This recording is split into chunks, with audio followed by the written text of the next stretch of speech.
Artigo 155-A. O parcelamento será concedido na forma e condição estabelecidas em lei específica. Artigo 155-A. O parcelamento será concedido na forma e condição estabelecidas em lei específica. Parágrafo 1º.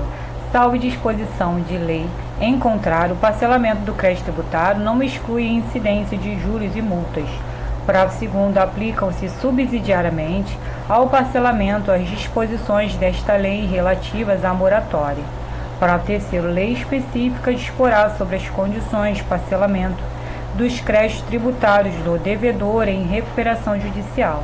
Parágrafo 4º. A inexistência da lei específica a que se refere o parágrafo 3º deste artigo importa na aplicação das leis gerais de parcelamento do ente da Federação ao devedor em recuperação judicial, não podendo, neste caso, ser o prazo de parcelamento inferior ao concedido pela lei federal específica. Capítulo 4. Extinção do crédito tributário, seção modalidades de extinção. Artigo 156. Extinguem o crédito tributário, inciso 1, o pagamento, inciso 2, a compensação, inciso 3, a transação, inciso 4, remissão, inciso 5, a prescrição e a decadência. Inciso 6, a conversão de depósito em renda.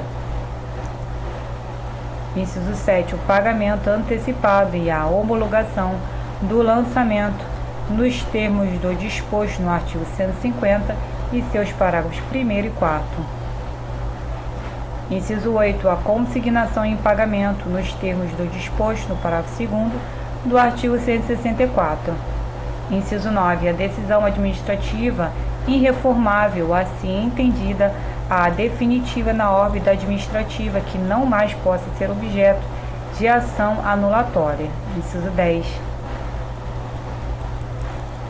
a decisão judicial passada em julgado. Inciso 11, a dação em pagamento em bens imóveis na forma e condições estabelecidas em lei. Parágrafo único. A lei disporá quanto aos efeitos da extinção total ou parcial do crédito sobre a ulterior verificação da irregularidade da sua constituição, observado o disposto nos artigos 144 e 149, seção 2, pagamento. Artigo 157. A imposição de penalidade não ilite o pagamento integral do crédito tributário. Artigo 158. O pagamento de um crédito não importa em presunção de pagamento, inciso 1, quando parcial, das prestações em que se decomponha, inciso 2, quando total de outros créditos referentes ao mesmo ou a outros tributos. Artigo 159. Quando a legislação tributária não dispuser a respeito, o pagamento é efetuado na repartição competente do domicílio do sujeito passivo. Artigo 160. Quando a legislação tributária não fixar o tempo do pagamento, o vencimento do crédito ocorre 30 dias depois da data em que se considera o sujeito passivo notificado do lançamento. Parágrafo único. A legislação tributária pode conceder desconto pela antecipação do pagamento nas condições que estabeleça. Artigo 161. O crédito não integralmente pago no vencimento é acrescido de juros de mora, seja qual for o motivo determinante da falta, sem prejuízo da imposição das penalidades cabíveis e da aplicação de quaisquer medidas de garantia previstas nesta lei ou em lei tributária. Parágrafo 1º. Se a lei não dispuser de modo diverso, os juros de mora são calculados a taxa de 1% ao mês.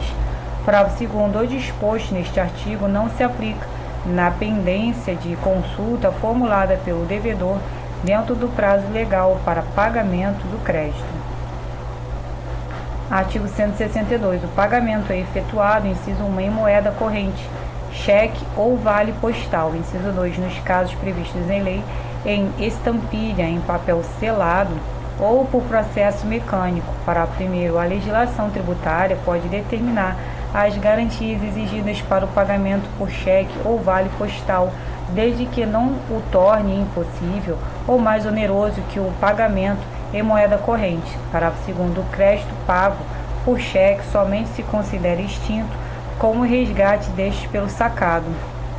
Para terceiro crédito pagável em estampilha, considera-se extinto com a inutilização regular daquela, ressalvado o disposto no artigo 150. Parágrafo 4º. A perda ou destruição da estampilha ou o erro no pagamento por esta modalidade não dão direito à restituição, salvo nos casos expressamente previstos na legislação tributária ou naquelas em que o erro seja imputável à autoridade administrativa. Parágrafo 5º. Pagamento em papel selado ou por processo mecânico equipara-se ao pagamento em estampilha. Artigo 163. Existindo simultaneamente dois ou mais débitos vencidos do mesmo sujeito passivo para com a mesma pessoa jurídica de direito público relativos ao mesmo ou a diferentes tributos ou provenientes de penalidade pecuniária ou juros de mora, a autoridade administrativa competente para receber o pagamento determinará a respectiva imputação, obedecidas as seguintes regras, na ordem em que enumeradas. Inciso 1, em primeiro lugar, aos débitos por obrigação própria, em segundo lugar, aos decorrentes de responsabilidade tributária. Inciso 2, primeiramente, as contribuições de melhoria, depois as taxas e, por fim, aos impostos. Inciso 3, na ordem crescente dos prazos de prescrição. Inciso 4, na ordem decrescente dos montantes. Artigo 164.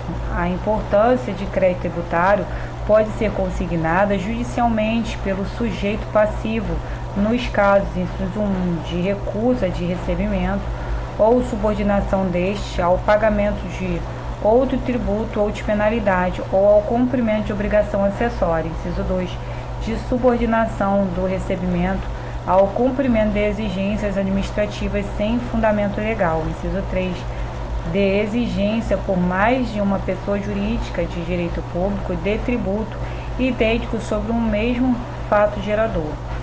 Para primeiro, a consignação só pode versar sobre o crédito que o consignante se propõe pagar. Para segundo, julgada procedente a consignação, o pagamento se reputa efetuado e a importância consignada é convertida em renda, julgada improcedente a consignação, no todo ou em parte, cobra-se o crédito acrescido de juros de mora, sem prejuízo das penalidades cabíveis.